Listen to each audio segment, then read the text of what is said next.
Hello, in this video I want to show you how to get custom AOD on Motorola Moto X40.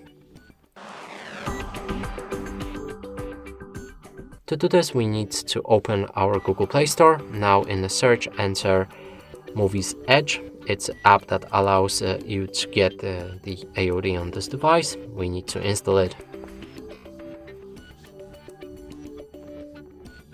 When it's ready, launch the app and allow permission to draw over the other apps. Select MuvizEdge right around here and go back.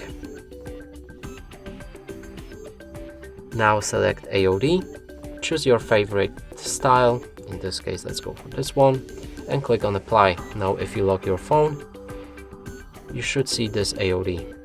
And that's it for this video. Hope you like it. Please consider subscribing to our channel, leave a like and a comment below.